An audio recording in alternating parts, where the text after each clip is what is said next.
Not theirs in an era of womanliness.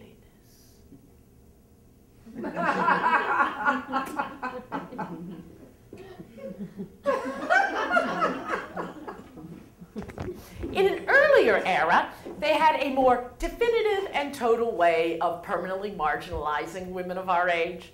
They just got the entire culture to chant. This is your part. You yell out, "Kill the witch." The Catholic Church, that paragon of institutional morality, said, well, if she's an intellectual or sexual intercourse with the devil, then we must kill the witch. 9 million women were murdered. I hear she's a healer and she has an herb garden. We must kill the witch. You know, her husband died before she did and she never was able to have children. Kill the witch. You know, she's a midwife. She knows more about women's bodies than their husbands or the priests. Kill the witch. She always did flaunt authority, and she's property I want. Kill the witch. She's old, she's lame, she's bent, she's blind. For God's sake, she worships goddesses. We must kill the witch. Kill the witch. Once more. Kill the witch. This was a time that really promoted conformity.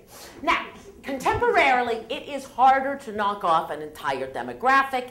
But I won't say our culture hasn't given it its absolutely best shot. In 1966, Dr. Robert Wilson wrote a book called Feminine Forever. And in it, he discovered that if women just drink the urine of pregnant horses, yes, cut with a little progesterone and testosterone, they can remain feminine forever. And thus the first hormone replacement therapy was born. Now, it was quickly discovered that there was a small downside to this first hormone replacement therapy. But darlings, beauty has its cost, and everyone wanted to stay feminine forever, which turned out to not be nearly as long as anyone hoped. Now, if you had been taking that menstrual cramp relieving, sexually liberating invention, the birth control pill, you had already been plugging tons of extra estrogen into your body for years. Everybody with one of the little green pieces of paper. All right, when I point to you, these are all the potential side effects of birth control pills. Hold it up so I know who you are. Hit it. Liver damage. Stroke. Depression. Heart and kidney disease. High blood pressure. Double vision. Skin blotches. Migraines. Uterine fibroids. Epilepsy. Bed bleeding. Right? Everybody, was any others? Breast cancer. Oh, yes, say it again. Breast cancer. Say it again. Breast cancer. Everybody together. Breast cancer. And now all of them like a symphony. Heart cancer. Oh, come on, let's hear it. Bob Dole, our man for Viagra, happened to be on the Senate Oversight Committee when this came out, and he listened to this warning that had been commissioned by the U.S. government, and he said, we don't want to needlessly worry folks. And he took that warning and Dr. Robert Wilson committed suicide in 1981. His wife Thelma died of breast cancer in 1988. But hey, dolls, they still advertise this stuff to us today. Imagine, please, two women new to their retirement community. They're sitting in the common room and they're watching TV. The commercial comes on.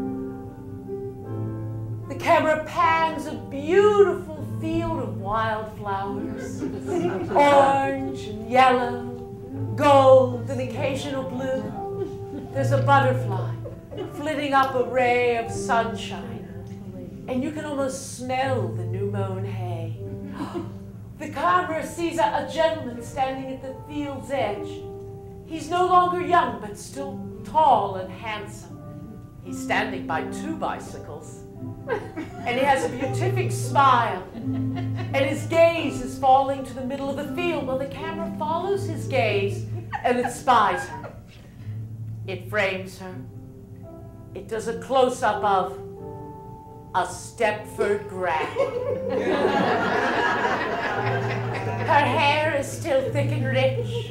Her weight is perfectly proportioned to her height. Her wrinkles are there, but none too deep, and She's holding the bouquet that clearly he has picked for her. She motions us in and shares her secret. I owe all of this to Prempro. And back in the retirement community, one woman asks the other, "Dear, do you know what Prempro is?" "I got no idea, but I'm going out and buying a shitload of it right now." And AstraZeneca, Ortho, Wyatt, Cyril, they all say, "Thank you, ladies! Bye, bye, bye! Stay sexy longer! Die sooner! Then no one will ever feel compelled to look at you and cry, 'Kill the witch!'"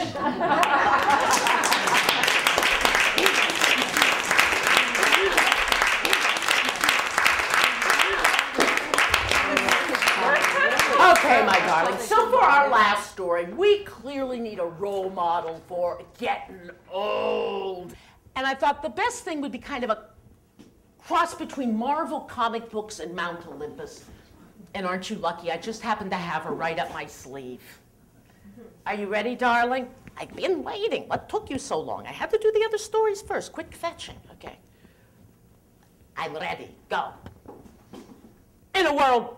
Yeah, she's there. In a world where wrinkles are reviled instead of revered, wherever old is a pejorative instead of a positive preposition, wherever geezers are told, eat your fiber and appreciate the Medicaid drug B plan prescription program, you will find her flying through the air in her hot pink silver camise. It's Queen. Wait a minute. Do they know from what? I love my